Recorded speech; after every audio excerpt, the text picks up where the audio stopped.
Bismillahirrahmanirrahim. Assalamualaikum warahmatullahi wabarakatuh. Alhamdulillahirabbil alamin, wassalatu wassalamu ala asrofil anbiya'i wal mursalin wa ala alihi wa sahbihi ajma'in. Amma ba'du. Para bapak, para ibu, ahli pengawasan di mushola nu kusim kuring dipehormat, nu ku Allah dimuliakeun. Puji miwa syukur urang panjatkeun ka Allah Subhanahu wa taala, anu mana Allah parantos napirkeun ka urang sadayana calik di ieu tempat anu mulia mu Allah Subhanahu wa taala. Shalawat sinareng salam dia dicurah limpahkeun ka junjungan alam yakni habibana wa nabiyana Muhammad sallallahu alaihi wasallam, telap ka keluargana, ka para sahabatna, ka para tabi'in, ka para tabi'in dugi ka urang sadayana. Mudah-mudahan urang sadayana kangge syafaat di junjungan alam yakni habibana wa nabiyana Muhammad sallallahu alaihi wasallam. Dina kesempatan kultum nu ayeuna pribados bade nerangkeun tentang sekilas ma'rifat ka Allah Subhanahu wa taala. Mungkin para bapak, para ibu sadayana aya nu tos terang naon ari ma'rifat ka Allah Subhanahu wa taala, atanapi nu teu acan terang, atanapi nu masih keneh remeng-remeng kana ayeuna artina ma'rifat. Hitung-hitung ngapalkeun upami tos aya nu terang kana artina ma'rifat ka Allah, atau hitung-hitung jadi ilmu pikeun jalmi anu teu terang.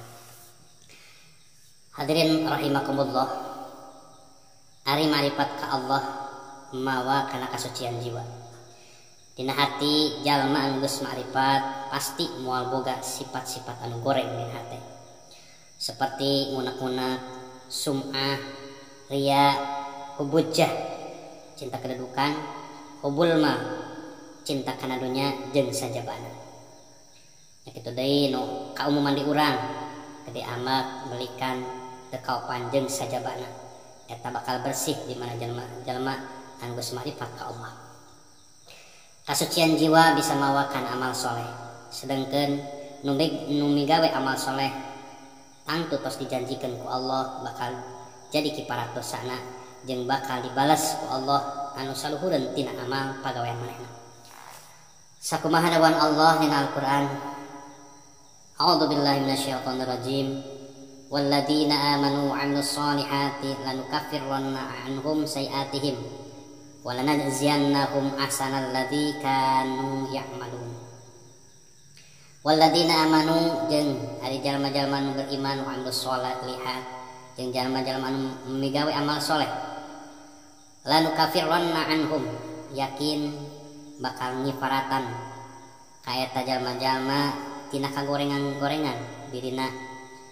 Wala najziyanakum ahsanal ladzina kanu ya'malun, jeung bakal ngabalas Allah Subhanahu wa taala kuleuwih hade tibatan amalna. Quran ieu ayat Al-Ankabut ayat 7. Urang keur poho atanapi keur ingat, percaya atanapi henteu yen dunya anu keur dicingan teh aya teh bakalan hirup keur di akhirat. Bungah di dunya ngan saukur bebungahan, bungah tiruan. Boga mobil, sawah lega, loba duit, harta, lubak libuk juru dipanto ngalayah di tengah imah, ieu ukur tiruan. Susah oge di dunya ukur susah tiruan, kasedih, kingkin, jeung susah jeung sajabana kanyeri eta ge ngan ukur tiruan. Hirup di dunya ngan sakadar jembatan pikeun hirup di akhirat. Hirup di akhirat bakal abadi jeung sajati. Jadi kabungah jeung kasusah anu sanyana mah ka di akhirat. Atuh pikeun naon atuh gunana urang hirup ayeuna di dunya anu ngan sakedeung? Gunana nyaeta Allah bakal nyoba ka eta jalma ku kahirupanana jeung ku mautna. Suarina Al-Qur'an, A'udzu billahi minasyaitonir rajim, alladzi khalaqal mauta wal hayata liyabluwakum ayyukum ahsanu amala wa huwal azizul ghafur. Allah anu ngadamel maut jeung hirup, karena Allah rek nyoba kahirupan jeung maut eta mana di antara aranjeun anu pangalusna amal. Quran surat Al-Mulk ayat 2. Tah kukituna jeung supaya Allah teu disebut dolim ku urang sadayana ku ngasupkeunana manusa ka neraka sabab ku diturunkeun ka kadunya jeung ayeuna di kumeuleunang di alam dunya bakal katingali mana anu bener mana anu salah, mana jalma anu tukang nongong ka Allah, mana jalma anu sok ibadah ka Allah, mana jalma anu sok ngabangkang ka Allah. Sakumaha dawuhan Allah, a'udzubillahi minasyaitonir rajim, wa ma kana Allahu liyadlimahum walakin kanu anfusakum yadlimun. Jeung teu ari Allah eta anu zalim ka aranjeun, tapi maraneh anu ngadolim kana diri pribadi. Ieu bahasa marifat pagawean-pagaweanna nyaeta aya 3. Naon atuh pagawean anu 3 pikeun ayeuna jalan pikeun marifat ka Allah, di antarana 1 dikir ku lisan, 2 dikir ku badan, 3 dikir ku jinan atau napi hate.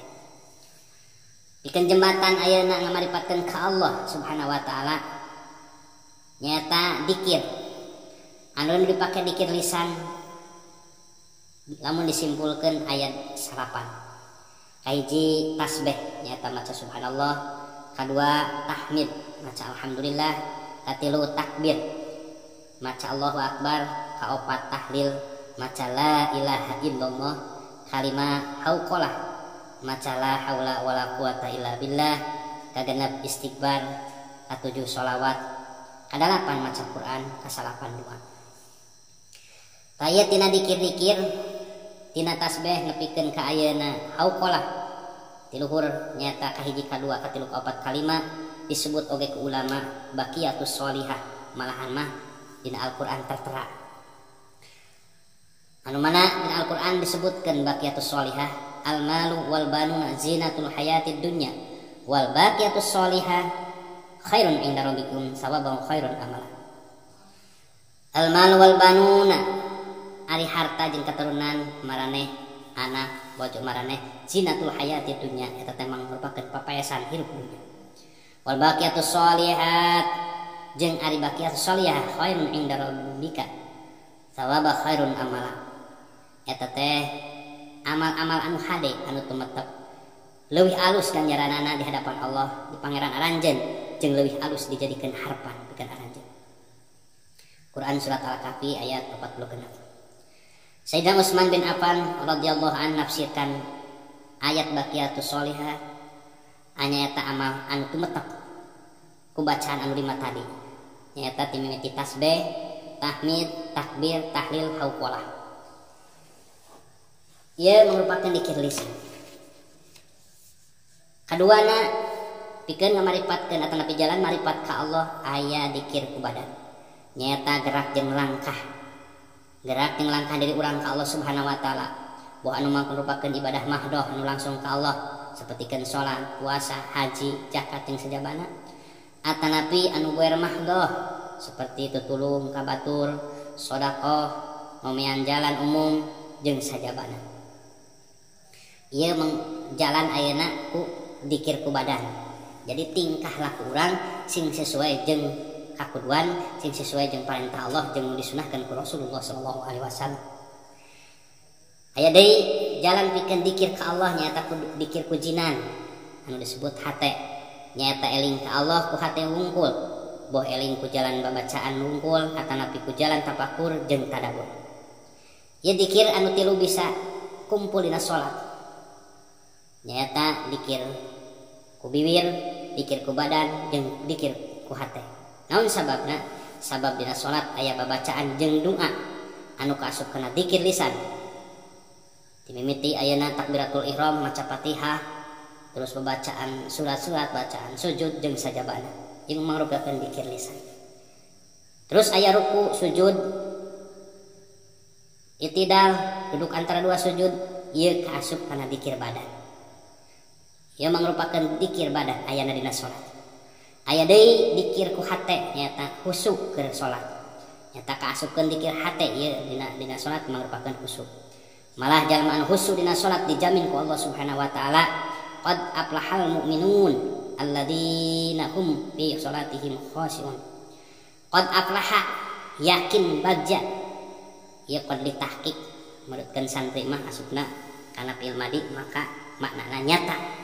Nyata bagja jalma mukmin nu mana alladzina hum fi sholatihim khashi'un anu jalma-jalma eta teh anu dina salatna khusyuk.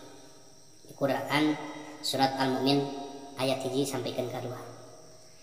Salatna bisa nyegah tina pagawean goreng jeung kamungkaran. Anu geus tertera dina Al-Qur'an, inna sholata tanha 'anil fahsya'i wal munkar wala dzikrullah akbar wallahu ya'lamu ma tasna'un. Saena salat eta bisa nyegah tina kajahatan jeung kamungkaran. Saestuna dzikir ka Allah nyata ku jalan salat eta leuwih agung. Ari Allah eta uningan kana perkaraan digawe ku raja. Ieu salat bisa nyegah tina perbuatan keji jeung mungkar. Salat oge bisa dijadikeun jalan minta tulung ka Allah Subhanahu wa taala. Wasta'inu bis-sabri was-shalah wa innaha lakabiratun illa 'alal khashiyin. Wasta'inu gara minta pitulung aranjeun bis-sabri ku kasabaran was-shalah jeung salat. Wa innaha lakabiratun illa 'alal khashiyin jeung berat kacida migawe amal-amal hade eta merupakeun salat jeung sabar kajaba berat kecuali jalma-jalma anu harus. Harasa ku urang sadayana para ibu para bapak sadayana dina ngalaksanakeun ibadah ka Allah Subhanahu wa taala bahwa dina salat sangat-sangat berat haroreang. Eueuh jalma anu rindu kana salat, eueuh jalma anu sono kana salat tiwati jalma-jalma para solehin, para ayeuna aulia Allah. Ya maripat ka Allah mawa kana kasucian jiwa. Kasucian jiwa mawa kana amal anu soleh. Amal soleh bisa jadi kifarat kana dosa. Maka kusabab kitu usahakeun supaya diri urang maripat ka Allah. Anu insyaallah lamun geus bisa maripat ka Allah pasti bakal tentrem jiwa, moal putus asa jeung rasula dina ngambah kahirupan ieu di alam dunya. Sakitu ti pribadi mudah-mudahan aya manfaatna khusus kanggo diri pribadi simkuring umum kanggo sadayana. Billahi taufiq wal hidayah. Wassalamualaikum warahmatullahi wabarakatuh.